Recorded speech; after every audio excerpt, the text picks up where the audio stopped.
Catatan kritis yang disampaikan oleh Hendry Satrio, seorang pengamat politik, bahwa program spending Prabowo Subianto itu telah membuat Prabowo sekarang ada dalam kegelisahan tingkat tinggi. Apakah memang benar program spending yang berbiaya tinggi itu membuat Prabowo kehilangan berbagai macam usaha dan kewarasannya terganggu, dan karena itu nyaris janji-janji kampanye Prabowo tidak bisa diwujudkan? Bagaimana membincang hal ini berdasarkan catatan Hendry Satrio? Selamat datang dalam channel Meragukan Filsafat, sebuah channel yang secara sadar dibangun untuk turut mengedukasi ruang publik virtual Indonesia dengan menawarkan alternatif berpikir dari lensa pemikiran filsafat untuk membaca fenomena sosial, politik, kebudayaan dalam konteks Indonesia kontemporer, tanpa berpretensi untuk menggiring opini kita mempercayai pandangan-pandangan dalam channel ini. Teman-teman, program spending atau program berbiaya tinggi yang dijanjikan oleh Prabowo Subianto ketika kampanye untuk kontestasi pemilihan presiden dan wakil presiden yang lalu, nampaknya di mata Hendry Satrio perlu didudukkan dengan pengamatan yang tajam dan kritis. Hendry Satrio mengingatkan bahwa ada kegelisahan yang sangat serius yang sedang dihadapi oleh Presiden Prabowo Subianto karena ia mengambil pemerintahan dari presiden sebelumnya Joko Widodo dan tidak pernah ia membayangkan bahwa ada berbagai macam problem-problem yang ia segera akan hadapi. Karena itu, apa yang dikatakan oleh Hendry Satrio itu di satu sisi wajar, dan karena itu Prabowo Subianto harus menata dan mengelola keuangan negara ini sebaik-baiknya. Dan itu ingin memastikan salah satunya agar target-target yang sudah ia canangkan dan ia kampanyekan dulu itu bisa dicapai. Nah, inilah teman-teman yang kita perlu menimbang dengan baik catatan kritis dari seorang Hendry Satrio. Saya ingin menempatkan apa yang dikatakan oleh Hendry Satrio itu sebagai sesuatu yang justru memberi trigger atau memberi rangsangan untuk Prabowo memikirkan ulang apa yang ia lakukan saat ini ketika para pengamat sudah mengingatkan bahwa kabinet pemerintahan Prabowo itu di satu sisi harus mengakomodir seluruh kekuatan politik yang mendukung dirinya ketika maju dalam kontestasi pemilihan presiden dan wakil presiden yang lalu. Tetapi semua pihak juga mengakui bahwa kabinet pemerintahan Prabowo Gibran ini sangat gemuk karena diisi oleh semua orang yang merasa berjasa, sehingga orang-orang itu harus diberi pos-pos jabatan untuk memberikan apresiasi dan sekaligus ucapan terima kasih bahwa mereka telah berjasa dan telah memberikan kontribusi besar sehingga Prabowo duduk sebagai presiden. Inilah catatan-catatan kritis yang harus kita juga singgung ketika kita menyoal apa yang dikatakan secara kritis oleh Hendry Satrio bahwa program-program pemerintahan Prabowo itu hampir-hampir sulit diwujudkan, dan itu menciptakan kegelisahan tersendiri dalam diri seorang Prabowo Subianto. Saya ingin katakan teman-teman bahwa kali ini Presiden Prabowo Subianto harus berhitung cermat. Salah satunya adalah melakukan evaluasi yang sangat mendasar dan fundamental terkait dengan kinerja pemerintahan ini yang dilakukan oleh para pembantunya.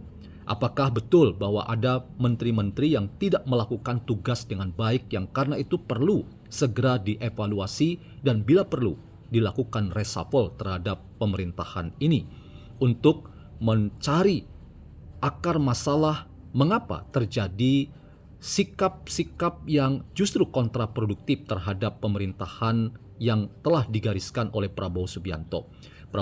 Prabowo Subianto layak untuk melihat secara cermat kalau ada pos-pos kementerian yang perlu dipertimbangkan ulang, maka itu layak untuk ditimbang baik-baik, dan apakah masa depannya akan terus atau harus diakhiri itu ada di dalam kendali seorang Prabowo Subianto.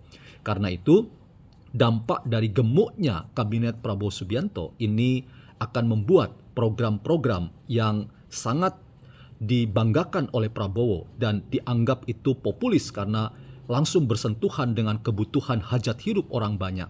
Dan itulah yang menjadi janji-janji kampanye Prabowo yang di mata Henry Satrio itu nyaris tidak bisa dijalankan, seperti makan gratis dan program-program yang lain yang populis.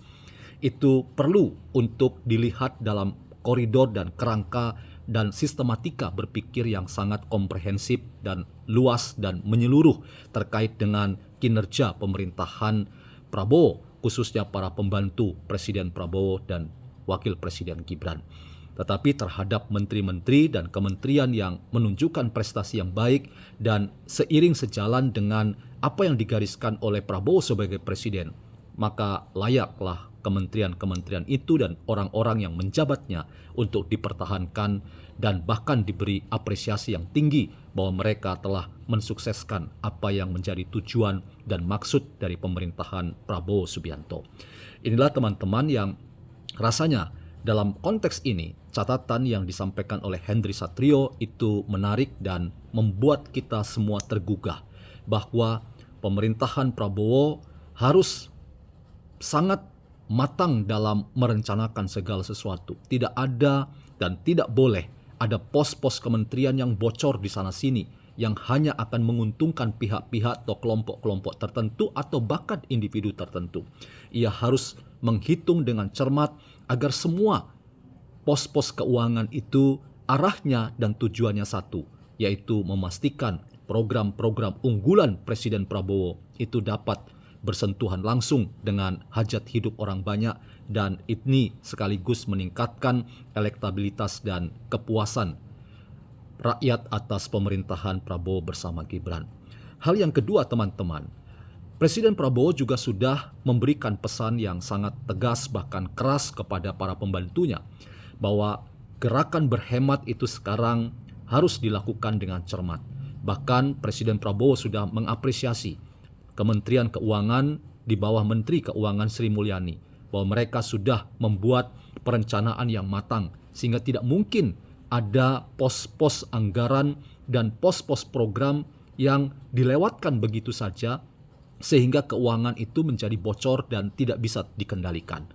Pemerintahan Prabowo Subianto layak untuk berhitung. Penghematan itu ada jalan terbaik agar semua pos-pos program dan mata anggaran itu lagi-lagi tujuannya hanya satu, untuk makin meningkatkan kesejahteraan dan tingkat keadilan yang dirasakan oleh seluruh masyarakat Indonesia. Disinilah teman-teman, mari kita terus dukung Presiden Prabowo bersama Wakil Presiden Gibran. Catatan kritis dari siapapun yang memberikan apresiasi tetapi juga mengingatkan Presiden Prabowo agar Presiden berhitung cermat terkait dengan pemerintahan yang masih 100 hari berjalan ke depan. Ini harus kita terus tempatkan sebagai sebuah pemerintahan yang selagi-lagi melanjutkan mimpi-mimpi besar Jokowi, tetapi sekaligus ingin memastikan bahwa apa yang diprogramkan sebagai visi besar, asta-cita dari seorang Prabowo Subianto itu dapat dicapai. Dan semuanya adalah targetnya menuju Indonesia Emas 2045. Apakah semuanya itu akan bisa terwujud? Lagi-lagi leader utama kita adalah Presiden Prabowo Subianto. Presiden Prabowo Subianto diberi legasi yang besar untuk melakukan tindakan-tindakan terukur dalam rangka semua program dan mata anggaran yang memang sudah dipastikan itu dapat diwujudkan dan akan diwujudkan. Itu jauh dari kebocoran-kebocoran yang hanya akan membuat anggaran ini semakin tidak jelas dan pada akhirnya ini mempertaruhkan kredibilitas pemerintahan Prabowo bersama Gibran. Teman-teman, mari kita cermati baik-baik dinamika politik ke depan. Apakah memang Presiden Prabowo sedang gelisah tingkat tinggi hari ini?